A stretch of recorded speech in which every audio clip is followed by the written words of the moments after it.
The images projected around me are being shown in the Whitechapel Art Gallery in East London. All of them are the work of a single artist, the Scottish-born David Batchelor.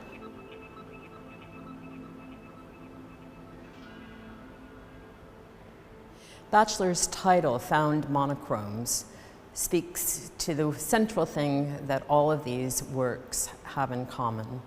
Whether they're horizontal or vertical, all of these photographs center on a blank white pane or panel, which he's come across somewhere in some fairly nondescript, oftentimes quite generic urban context. One of these things which these works exemplify is his interest in color in modern urban life. The found monochromes are the registry or the residue of a project that Batchelor took as he traveled really all around the world. He took his camera with him and would use it to focus on a certain kind of image or anti-image, a blank white rectangle, which he found in all kinds of unexpected contexts. For example, a piece of white paper, blank, taped to the window of a car, or a blank white board propped up inside a curbside kiosk, or a white signboard which seems to be outside a parking garage. All of these works have exactly the same criteria. They're found in the city, they're empty, and as we see them, we're forced to decide whether we think they're waiting for some image or message, or whether the image or message they once bore has been blanked out. Batchelor has observed a few other rules in addition to finding a white geometric form. He has to find them in cities. That's key to his enterprise. He has to find them in the urban world. He began to travel more widely and has shot in Europe, he's shot in South America, he's shot in America, so that in the end, when we look at a list of places and dates, we see cities like Philadelphia and Buffalo, as well as more local context for his work. And then finally, he seems always to be looking for a certain picture within a picture effect. There's the picture itself, the context, and then there is the rectangle which is framed like an abstract painting within that world. In the Found Monochromes, David Batchelor is speaking back to a number of dearly held assumptions about abstraction. For example, that it's divorced from everyday life, that it's spiritual, that it's navel-gazing, that it's abstruse. Batchelor doesn't believe any of this. On the contrary, he sets about trying to demonstrate the relatedness of abstraction to the very fabric of everyday life. That's what the Found Monochromes do. He says, look around you. Look at the buildings which we live in. Look at the bricks which made them, or the girders that hold them up. The right angle prevails. Or look, for example, at the panels of color with which we make our billboards, or which face our interior walls. Or look at a cinema screen, and you will see, indeed, that in this context, we find ourselves in an abstract world. How are we going to consider the sort of abstraction of the ruling idea? The fact of the matter is, Batchelor seems to have been looking for some sort of a program or a concept that would lead to him discovering in the monochromes a piece of conceptual art. So, what happens to the urban environment under such an abstract system?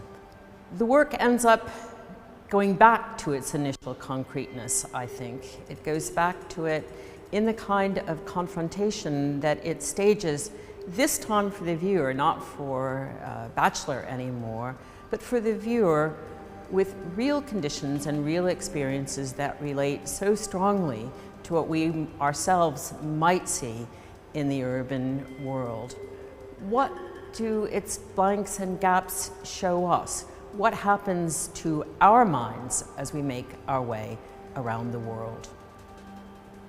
If we look back at the history of sociology, we see a clear focus starting from the early 1950s onwards on the nature of urban life. This may have something to do with a specific attitude in Europe in the post-war period when cities were being constructed, reconstructed, revisioned in entirely new ways.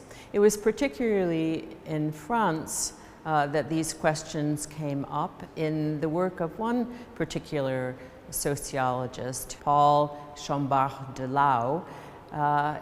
The result was a map which tracked the movements of one urban citizen, a Parisian teenager whose life took her from university to her grandmother's house to her music lesson.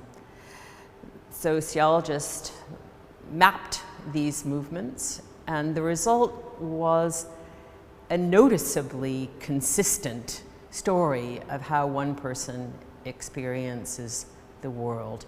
If we imagine that bachelors found monochromes make something like a set of maps of the urban world, then the door is open to think about how it relates to other post-war mappings of city life. Probably the most vivid of all of these, and one which Bachelor certainly knew, is a map by a young Frenchman, Guy Debord. What he did was to take a well-known and very beautiful map of Paris, which was made in 1956. It's a bird's eye map of that city, with its walls visible, and one which was printed exquisitely. Debord takes this map and he cuts it up and stitches it back together, not in a literal fashion, but linking it up now as a crazy jigsaw of pieces whose only ties are red arrows which vector and move through a city which is now in fragments. Debord called this map a psychogeographical map, with the idea that it would be a guide to a different kind of experience of the city, not a literal experience of geography, a going from place to place, but rather a map that would respond to moods, to changes of mind, to a way of living differently, of allowing discovery, a thinking anew about what life could be like. Bachelors found monochromes, I think, reflect something of the same spirit as does Debord's approach to the city. We might even imagine, just for the fun of it, that Bachelors' monochromes make a kind of psychogeographical map. Certainly there is no rational linkage among the pictures that he takes, other than the format he imposes upon them. We, as viewers of his partial maps of the places he sees, are inspired or provoked to think about ourselves in relationship to the abstraction, the blankness, and the variety and unvariety that is city life. Bachelor uses this work as the catalyst for a different kind of experience of the urban surrounding and urban fabric.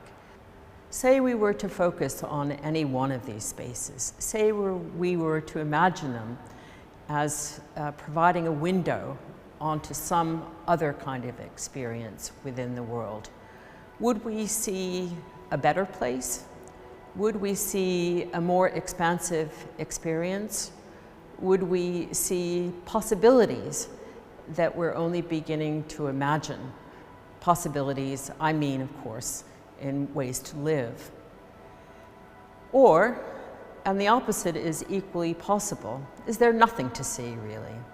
Is it a kind of dead-end experience, a dead end which we are forced to encounter standing before these works?